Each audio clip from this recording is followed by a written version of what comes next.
এখানে কিন্তু পলিথিন তৈরি হচ্ছিল, তারপরে কিন্তু সটকে পড়েছে যৌথ বাহিনীর অভিযানের কথা শুনে এখানকার কর্মচারীরা, এবং তালা লাগিয়ে দিয়ে আসলে পালিয়ে যায় কর্মচারী মালিক পক্ষ থেকে সকলে। আপনাদেরকে একটু দেখানোর চেষ্টা করছি যেই পলিথিন তৈরির যে মেশিন, এখানে কিন্তু পলিথিন তৈরি হচ্ছিল, আমরা দেখতে পাচ্ছি প্রসেসিং হচ্ছিল, সেই মুহূর্তে আসলে মেশিনটা বন্ধ করে দেওয়া হয়েছে।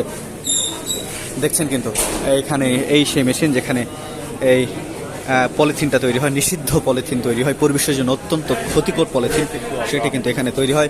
এবং এখানে কিন্তু দেখছেন অনেক র যেগুলো আসলে পলিথিনের র। আজকে আমরা কিন্তু রয়েছে রাজধানীর পুরান ঢাকার চকবাজার এলাকায়। যদি একটু জানিয়ে রাখি আজকের এই অভিযানের কথা, এখানে কিন্তু যৌথ বাহিনীর অভিযান হচ্ছে এবং সাথে রয়েছেন বেগম রবিনা ফেরদৌসী, উপসচিব পরিবেশ মন্ত্রণালয়, এবং আরও রয়েছেন মাসুদ হাসান পাটোয়ারি, পরিচালক মনিটরিং অ্যান্ড এনফোর্সমেন্ট পরিবেশ অধিদপ্তর। এখানে কিন্তু পলিথিন তৈরির অনেক কাঁচামাল, অনেক ম্যাটেরিয়াল কিন্তু পাওয়া গিয়েছে, এবং এইটি আসলে সেই কারখানা যেখানে পলিথিন তৈরি হয়। আপনাদেরকে আমরা যুক্ত করেছি সেই কারখানা থেকে।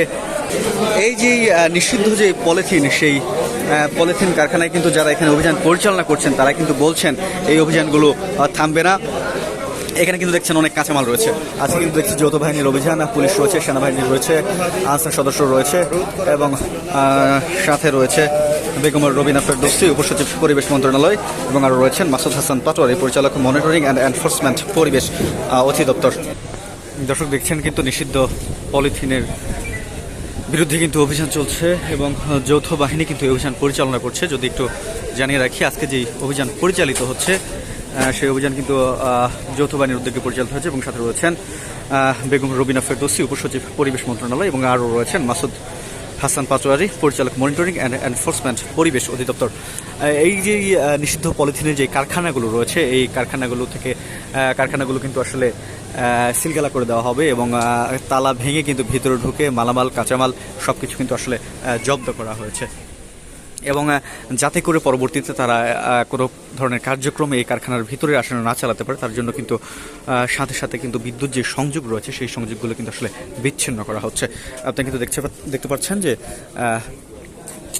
বিদ্যুতের কর্মীরা কিন্তু এখানে রয়েছে, এবং তারা কিন্তু এই দেখছেন এই কারখানাগুলোতে এখান থেকে যে বিদ্যুৎগুলো গিয়েছে সেগুলো কিন্তু আসলে বিচ্ছিন্ন করবেন। আপনাদেরকে যুক্ত করেছি রাজধানীর পুরান ঢাকা থেকে, এবং এখানে কিন্তু যৌথ বাহিনীর উদ্যোগে যেই পলিথিনের বিরুদ্ধে যেই অভিযান পরিচালিত হচ্ছে সেখান থেকে আমরা যুক্ত করেছি।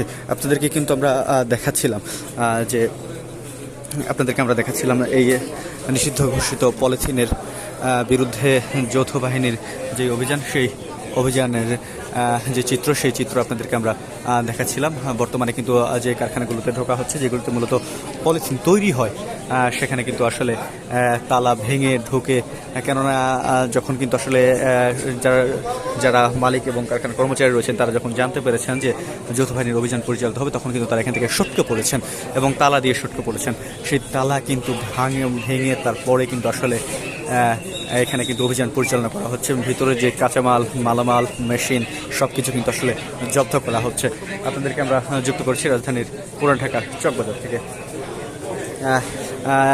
যেটি জানানোর জন্য একবার যুক্ত করলাম সেটি হচ্ছে, যদি একটু জানিয়ে রাখি, এখানে কিন্তু র্যাব রয়েছে, সেনাবাহিনী রয়েছে, পুলিশ রয়েছে, আনসারের সদস্য রয়েছে, মূলত যৌথ বাহিনীর একটি অভিযান এই নিষিদ্ধ পলিথিনের বিরুদ্ধে। এবং এই যেই ট্রান্সফর্মার দেখছেন, যেখান থেকে মূলত এই পলিথিনের কারখানাগুলোতে আসলে বিদ্যুৎ যায়, সেখানে কিন্তু আসলে দেখছেন যে এই মুহূর্তে কিন্তু সেখানে এই যেই বিদ্যুৎ যেখান থেকে যায় সেই লাইনটি কিন্তু আসলে কেটে দেওয়া হচ্ছে, যাতে করে ভেতরে কোনো ধরনের কোনো কার্যক্রম তারা না চালাতে পারে।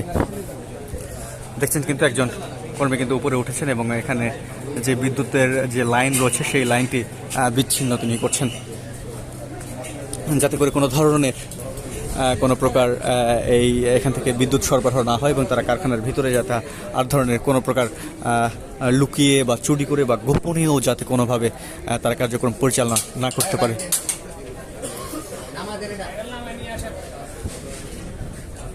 দর্শক দেখছেন কিন্তু এখানকার যে লাইন সেটি কিন্তু আসলে বিচ্ছিন্ন করা হলো।